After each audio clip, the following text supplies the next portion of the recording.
When I was doing research for my video on punctuation basics, I kept coming across typographical symbols. And at first, I just ignored them because when are you ever going to use this when writing a novel? Then I went on social media and I realized, oh, probably a lot nowadays. I mean, if I had made this video even just 20 years ago, it would have come across as completely insane and useless, because 20 years ago there wasn't a place for typographical symbols in a lot of writing. But then, back in those days, social media was a novelty.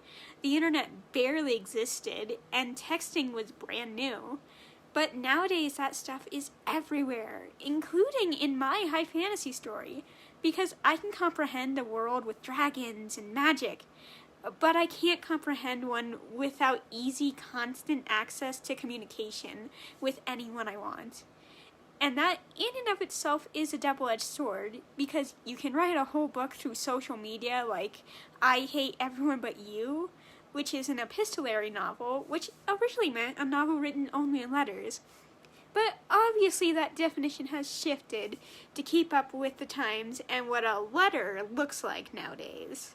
Or you can just do a few inserts of texts or posts in your work, and there's no hard or fast rule yet on how to format those.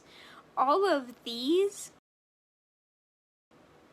are correct, and you can use them all in your book too if you're using different forms of communication. The main thing to remember is, say it with me kids, consistency. If you put a text chain in a book, don't change how it looks halfway through, and be mindful of what different forms of communication looks like so your reader doesn't get them mixed up.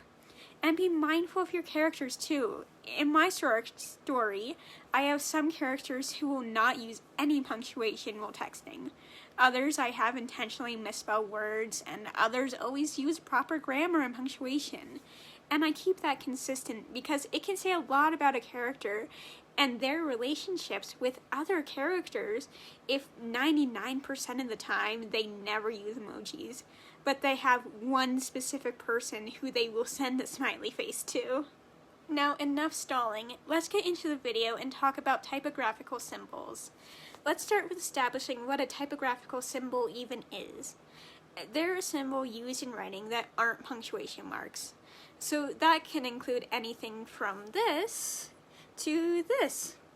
For today's video, we're going to talk about these symbols, since they're the easiest to write. They're the ones right at the top of the keyboard. Well, a desktop keyboard. If you're writing on your phone, they're in different places, but still easy to find. Let's start out with the tilde. The formal use of the tilde is to give approximations. My cat weighs 10 pounds means something different if you're writing it like this. One of these makes the vet happy. The other gets me yelled at because approximately 10 pounds, give or take a pound, is a lot for a small creature and was not my cat's weight goal. The informal use of the tilde is to insert a sort of playful, flirty meaning into your text. I'm having fun versus I'm having fun. That came across as very bad. Next, let's move on to the @ sign. As far as we can tell, the original use of the @ sign was as a symbol for a unit of measurement way back in the 15th or 16th century, and it was later on that it turned into an abbreviation for at or to, basically used as a way to directly address someone. And that meaning is still used today. We use it to directly address people on social media, and it's used in email addresses because that's our way of directly addressing whoever the email is going to. And if you're going to use it in writing, just make sure to also establish who the person doing the addressing is, so you don't confuse your audience. Next, let's talk about probably the most famous typographical symbol in our cyberspace, the hashtag. I'm actually old enough to kind of remember when the hashtag got popular, and I remember some of the discourse around it, and how people were like, that's not what the symbol is used for. You stupid kids aren't using it right, and hey, you stupid kids, here's how to actually use the symbol. Which is funny looking back, because the symbol has changed and evolved meanings tons of times since it was first created.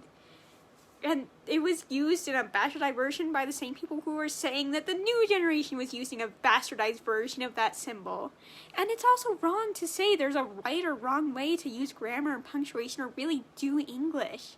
Language is constantly evolving, especially English, which is one of the most popular languages in the world, and is spoken and used drastically differently depending on when and where you're from. And using this as the hashtag is an informal way of using it, but it's not wrong. And there's no wrong way to do language. There's informal and formal. Now, the formal use of this symbol is as an abbreviation for the word number. You get two very different meanings from this sentence depending on if you use the symbol or not. The informal use is the hashtag, which is used to help insert key phrases or words to help people find posts on social media. Even on YouTube, that's so helpful because you're going to get two very different search results if you just look up cats versus hashtag cats. One gets you videos with cats in the title, and the other will get you videos with a much wider array of content because cats may not be in the title. This is also a warning that that's a rabbit hole. Go down it with caution. Next up, let's talk about the dollar sign. This is a symbol to indicate currency, and while this specific symbol can be used as an umbrella for all American currency, it can also specifically talk about paper dollars, with this symbol referring to cents or coin currency. And this is fun because different places will have their own symbols for currency. These are just a few of the currency symbols used around the world. So it's important to know when and where your book takes place, so you're using the right symbol.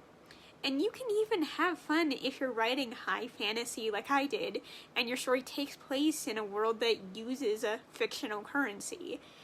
Then you could steal a different symbol to indicate currency, or come up with your own. Either way, just make sure you do research before coming up with your own fictional currency symbol, because there are a lot of symbols, and a lot of hateful ones. Next, we have the percent symbol. Formally, it's used to indicate percentages. You need to give me 110%. My phone's only at 3%, stuff like that. Informally, it didn't have as hard and fast of a definition. From what I could find, you could either use it as an emoji to indicate a woman with a strap going across her body, or you could use it as a reverse emoji to tell someone to go shove it. Then we have the caret. Formally, the use of the caret is to indicate when something needs to be inserted. Insert it below and between whatever line in words needs the insertion with whatever word you want to insert under the caret. Informally, it's used to agree with someone.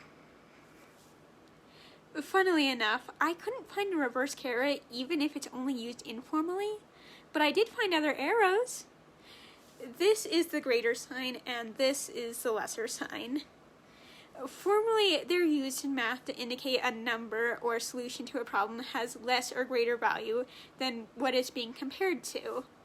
I couldn't find an informal use for the lesser sign, probably because when you are writing informally, you can just change the order of whatever you're writing to get the same meaning. But if you put something like this, then it implies chickens are better than dogs, which are better than cats, to the same degree. But if you put this, it implies that chickens are much better than dogs, which are only slightly better than cats. Next is the ampersand symbol. I did not know that wasn't just the symbol for and. It's actually got an entirely different name.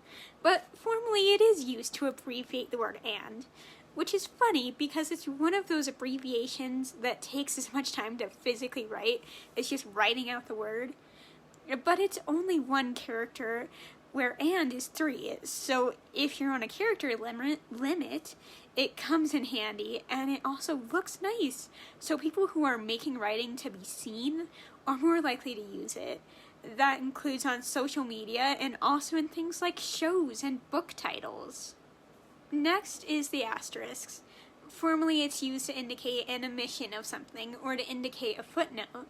You'll also see this in some books to indicate a break that's less than a whole chapter break. But that's a style choice, and not all books that have those breaks will use the triple asterisks. Informally, they're used to correct a typo or grammar. Then there's the underscore. The original use of the underscore was as a way to underline something back when people used typewriters. They'd write out their line, adjust their paper, then go back and put the underscore.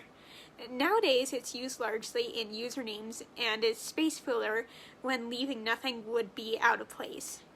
I actually use underscore a lot when I'm writing and forget a word because going and trying to find that word will break my flow. Then I can come back later and search for all my underscores and replace them, in an almost cruel irony to the writers of old who had to go back later and insert them. And last but certainly not least, we have the vertical bar. The vertical bar is actually used a lot in math, and it has a lot of different uses depending on what field of math you're using. Informally, it doesn't seem to have a set use, but it can be used as a stylistic choice. Maybe breaking up information in a post, maybe you use it to highlight usernames in your writing, or maybe you use it for what it was intended for, the emoji. And that's the fun thing about these symbols. The same as with all of language, their use and definition evolves. I'm sure it will not take long for this video to become outdated as new uses for these symbols comes into practice. That's a big downside to using social media in your writing. Not long ago, I read a story that referenced MySpace, and I had to laugh at just how retro that is. But even if it ages the writing, easy, constant access to communication is a huge part of society nowadays. And even if social media and texting and hashtags go the way of the dodo, the communication aspect is something that I believe will stick around for a long time. And even if it does disappear, it will still be remembered for even longer. So good luck and goodbye.